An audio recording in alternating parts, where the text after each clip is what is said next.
আসসালামু আলাইকুম। প্রিয় দর্শক, গোপালগঞ্জে যে ঘটনা ঘটেছে এনসিপির সভাকে কেন্দ্র করে এবং গুলিতে 5 জন নিহত, প্রথমে 4 জন, পরের দিন 1 জন, 5 জনের নিহত হওয়ার ঘটনাকে কেন্দ্র করে সেটা নিয়ে আমরা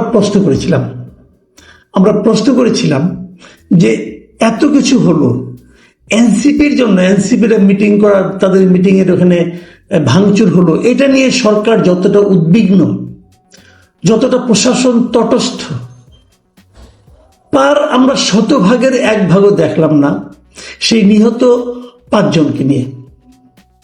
5 জন লোক যে মারা গেলেন তারা কি বাংলাদেশের নাগরিক নয়? এই প্রশ্নটা আমরা করেছিলাম। তারা কাদের গুলিতে মারা গেলেন? তারা কি এমন কোন অপরাধ করেছেন যে অপরাধের জন্য বিনা বিচারে গুলি করে মেরে ফেলা যায়? এই প্রশ্নগুলি করেছিলাম আমরা প্রশ্ন করেছিলাম যে তাদের লাশ, মরদেহ কেন ময়না তদন্ত করা হলো না, কেন সুরতহাল রিপোর্ট করা হলো না? এই সমস্ত প্রশ্নের জবাব আমরা তাৎক্ষণিকভাবে পাইনি। পরবর্তী সময়ে স্বরাষ্ট্র উপদেষ্টা অবশ্য বলেছেন যে প্রয়োজন হলে লাশ তোলা হবে ময়না তদন্ত করার জন্য। কিন্তু এই 4 জন যে যাদের লাশ আপনার শেষকৃত্য করা হয়েছে তাদের মধ্যে একজন ছিলেন হিন্দু। ওই হিন্দু ভদ্রলোকের লাশ তো দাহ হয়ে গেছে। এখন শ্মশান ঘাটে ওনার লাশ কি করবেন আপনি? ওই ছাই কি দিয়ে আবার নতুন করে ওনাকে বানানো যাবে, ময়নাতদন্ত করা যাবে? কাণ্ডজ্ঞানহীন লোকের হাতে যখন ক্ষমতা পড়ে যায় না, তখন এসব ঘটনা ঘটে।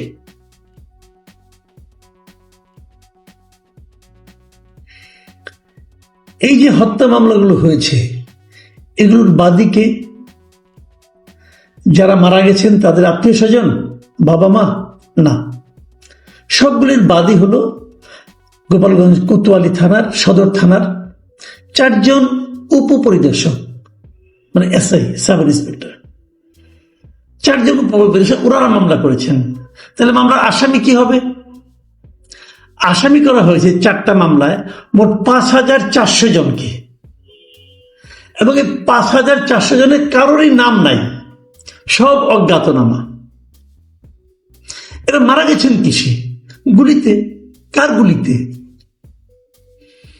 কার গুলিতে মারা গেছেন? পুলিশের গুলিতে, আর্মির গুলিতে, নাকি সাধারণ মানুষের গুলিতে, নাকি আওয়ামী সন্ত্রাসীদের গুলিতে? ময়না তদন্ত করলে কিন্তু গুলির ধরন দেখে একটা ধারণা পাওয়া যাবে।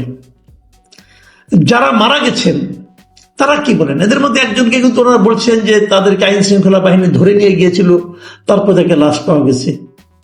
তাহলে এখানে 5,400 জনকে যখন আসামি করা হয় তখন তো বোঝাই যায় যে আইন শৃঙ্খলা বাহিনীর কাউকে এর জন্য দায়ী করা হবে না। কিন্তু আলটিমেটলি তারা কেউ গুলি করেনি, আবার তারাই বাদী। তাহলে এই 5,400 জনকে সাধারণ মানুষ, যারা গোপালগঞ্জে যারা আছে, যারা বিভিন্ন রাজনৈতিক দলের সঙ্গে জড়িত, অথবা আওয়ামী রাজনীতির সঙ্গে জড়িত, অথবা ছাত্রলীগের সঙ্গে জড়িত, তারা জড়িত থাকলেই হবে। মোটামুটি আশা করা যায় তাদের কেউ জান এখন হারাম হয়ে যাবে। তাহলে হলোটা কি হলো? তো এইটা কিন্তু হচ্ছে। আমি আরো 2টো ঘটনা বলবো আপনাদেরকে। যে মামলাগুলি হয়েছে সেটা নিয়ে আর আলোচনা এখন আর বলে কি হবে। যতটুকু শোনা গেছে যে লাশগুলো নাকি ময়নাতদন্ত করা হবে, যে 3টা আছে, আর যেটা নাই সেটা তো গেল নাই, ওটা তো আগুন দিয়ে পুড়ে দেওয়া হয়েছে। এখন এই বিষয়টা নিয়ে সাংবাদিক ডেভিড বার্গম্যান, আপনি নিশ্চয়ই ডেভিড বার্গম্যানের নাম শুনেছেন, কারণ আওয়ামী লীগ আমলে যখন আওয়ামী লীগ এই আপনার মানবতা বিরোধী অপরাধের জন্য ট্রাইব্যুনাল করেছিল, সেই ট্রাইব্যুনালের বিচার প্রক্রিয়া নিয়ে কিন্তু ডেভিড বার্গম্যান অনেক প্রশ্ন করেছিলেন।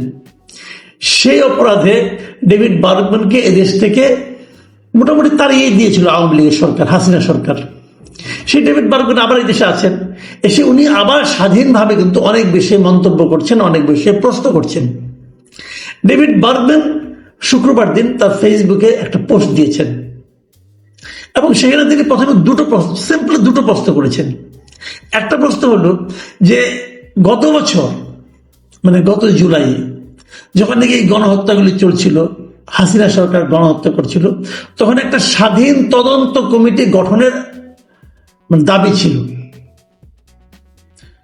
ডেভিড বার্গম্যান বলেছেন যে গোপালগঞ্জের ঘটনায় কেন এখনো একটি স্বাধীন তদন্ত কমিটি গঠিত হয়নি, উনি জানতে চেয়েছেন। আর ওনার দ্বিতীয় প্রশ্নটা হলো যে ময়না তদন্ত কেন হলো না, ময়না তদন্ত ছাড়াই কেন এগুলো কবর দিয়ে দেওয়া হলো, অথবা সমাহিত করা হলো, অথবা শেষকৃত্য করা হলো, পুড়িয়ে দেওয়া হলো। দেওয়ার পর আমাদের তড়িৎ করবা মানে মিস্টার শফিকুল আলম, মানে প্রধান উপদেষ্টার প্রেস সেক্রেটারি, প্রেস সচিব, মানে আবার সিনিয়র সচিব, উনি ওনার ফেসবুকে ওই প্রশ্নগুলোর জবাব দিয়েছেন। এবং সেই জবাবটাকে উনি এক নম্বর প্রশ্নের জবাব দিয়েছেন যে সরকার তো একটা তদন্ত কমিটি গঠন করেছে। আর দ্বিতীয় প্রশ্নটা উত্তরটা দিয়েছেন যে পরিবারের লোকেরা জোর করে লাশগুলি নিয়ে গেছে, অতএব এই জন্য ময়নাতদন্ত হয়নি। এরপর ডেভিড বার্গম্যান আবার মানে ওই শফিকুল আলমের প্রেক্ষিতে উনি প্রশ্ন করেছেন যে উনি ওনার জবাবটা পান নাই। উনি বলেছেন আমি তো তদন্ত কমিটি করি না, তদন্ত কমিশন তো ওরকম শেখ হাসিনাও করছিল, ওই সমস্ত ঘটনার প্রেক্ষিতে শেখ হাসিনাও তদন্ত কমিটি করছিল। উনি বলছেন স্বাধীন তদন্ত কমিটি, স্বাধীন তদন্ত কমিটি মানে সরকারের প্রভাব মুক্ত একটা তদন্ত কমিটি। বার্গম্যান আবার বলছেন আমি তো স্বাধীন তদন্ত কমিটির কথা বলেছিলাম। কাজেই মিস্টার শফিকুল আলম ওনার প্রশ্নের উত্তর দিতে পারেননি। আর দ্বিতীয় যে উত্তরটা শফিকুল আলম দিয়েছেন ওটাকে মানে আপনার ডেভিড বার্গম্যান বিভিন্ন ঘটনার মাধ্যমে যেটা বলতে চেয়েছেন যে শফিকুল আলম মিথ্যা বলেছেন, মিথ্যা কথার উচ্চারণ করেন নাই। আমি বলছি এই বলছি কেন, ডেভিড বার্গম্যান তখন একাধিক পত্রিকা, বিশেষ করে প্রথম আলো পত্রিকার উদ্ধৃতি দিয়ে বলেছেন যে প্রথম আলো নিহতদের আত্মীয় স্বজনের সঙ্গে কথা বলেছেন যারা নাকি হাসপাতাল থেকে লাশটা নিয়ে গেছেন, এবং সেই আত্মীয় স্বজনরা বলেছেন যে তারা লাশ যখন নিয়ে গেছেন তখন অনেকে বলেছেন আপনারা কি ময়নাতদন্ত করবেন কিনা। হাসপাতাল থেকে বলা হয়েছে ময়নাতদন্ত করা হবে না, এমনকি ডেথ সার্টিফিকেট পর্যন্ত হাসপাতাল থেকে দেওয়া হয়নি।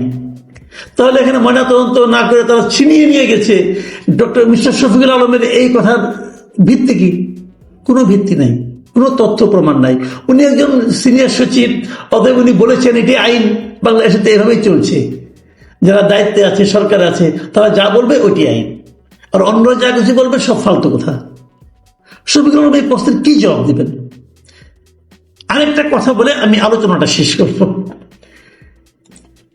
এই যে ঘটনা ঘটে গেল, আজকে 3 দিন হলো, ঘটনা ঘটার পর কি হয়েছে? ওখানে কারফিউ জারি করা হয়েছে, তারপরে একদিন কারফিউ একটু শিথিল করা হয়েছিল কয়েক 2-3 ঘন্টার জন্য, তারপর 144 যারা দাঁড়িয়ে আছে। এই যে বাস্তবতা, অনেকেই বলছেন যে গোপালগঞ্জকে একটা বিচ্ছিন্ন জনপদ, এখানে জন্ম নেওয়া কি কোনো অপরাধ? একসময় কত ছিল, হাসিনা আমলের এখানে জন্ম নেওয়া ছিল আশীর্বাদ, এখন সেটাকে অপরাধ হয়ে গেল। এখানকার মানুষের দুর্ভোগের যে বর্ণনা আমরা বিভিন্নভাবে পাচ্ছি, খুব ইন্টারেস্টিংলি এই দুর্ভোগের কাহিনী আমাদের মেইন স্ট্রিম মিডিয়া খুব একটা কভার করছে না। কেন করছে না? তাদের নতজন মানে যে দৃষ্টিভঙ্গি সেটা হতে পারে, আমি ঠিক জানি না, তবে করছে না এটা নিশ্চিত। আমি দেখছি না কোথাও, কিন্তু ওখানে তো লোকজন আছে, ওদের সঙ্গে কথাবার্তা বলে যতটুকু বুঝি সেটা ওখানে একটা ভয়াবহ পরিস্থিতি চলছে। মানুষ ভীত সন্ত্রস্ত, পুরুষ মানুষরা এলাকা ছেড়ে চলে গেছে, বাড়ি ঘরগুলোতে কোনো পুরুষ মানুষ অধিকাংশ জায়গায় নেই। এটা কেন হচ্ছে? আজকে এটার ভয়াবহতা কত বোঝার জন্য আমি গতকালকে আমাকে একজন বলতেছিলেন যে গোপালগঞ্জের একটা উপজেলা আছে, নাম হলো মকসুদপুর, যেখানে ঘটনা ঘটেছে গোপালগঞ্জ সদরে, সেখান থেকে মকসুদপুর উপজেলার দূরত্ব হলো 50 কিলোমিটারেরও বেশি। সে বলছে তাদের এখানেও গণহারে মামলা হচ্ছে। ওখানে নাকি এক বিএনপি নেতা আছে, সে এখানে একটা মামলার লোকের নাম ঢুকাচ্ছে, এখানকার থানার যিনি ওসি আছেন ওনার সঙ্গে আলোচনা করে নাম ঢুকাচ্ছেন, অনেকেই গ্রেপ্তার করা হয়েছে। তার প্রশ্ন ছিল 56 কিলোমিটার দূরে যায় আমরা কি ওখানে এগুলি করেছে? এখানকার লোকজন সাধারণ মানুষকে আসামি করা হচ্ছে, যাদের আসামি করা হচ্ছে তারাই দলের উপরে আছে। পুলিশের একটা মোটামুটি গ্রেপ্তার বাণিজ্যও চলছে।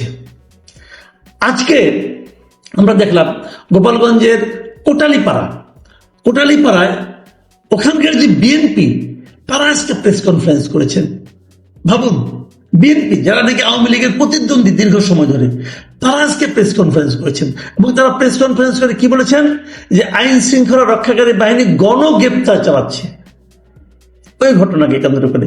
এবং আমি ওখানে সংক্ষেপে খেলে বলি যে উপজেলার বিএনপির যে সাধারণ সম্পাদক আছেন আবুল বশর হাওলাদার, তিনি তার যে বক্তব্যটা শুনুন আপনি, উনি কি বলেছেন। আমরা যতটুকু জানতে পেরেছি এই মামলায় অধিকাংশ আসামি সাধারণ মানুষ, বেশিরভাগই রাজনীতির সঙ্গে জড়িত নন। তাহলে কিভাবে, কাদের মদদে এই নিরীহ মানুষদেরকে আসামি করা হলো?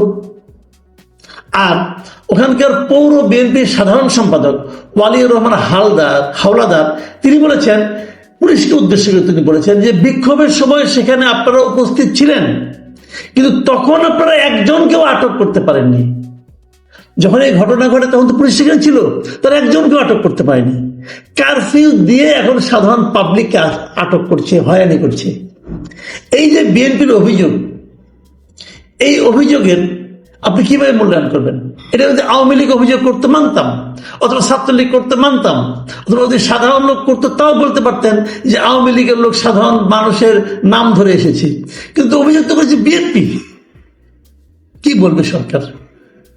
ডেভিড বার্গম্যান একজন স্বাধীন সাংবাদিক, ওনার আপনার পক্ষপাতহীন সাংবাদিকতা আমরা দেখেছি বহুদিন ধরে। উনি অভিযোগ করেছেন সবাই ভুল, কেবল শফিকুল আলম সাহেব সত্য, কেবল সরকার সত্য। এমন তত্ত্বাবধায়ক, এমন অন্তর্বর্তীকালীন সরকার আমি আমার জীবনে দেখিনি। ডক্টর ইউনূস, আপনি আমাদেরকে হতাশ করলেন ভাই। এ কি শাসন চালাচ্ছেন আপনি?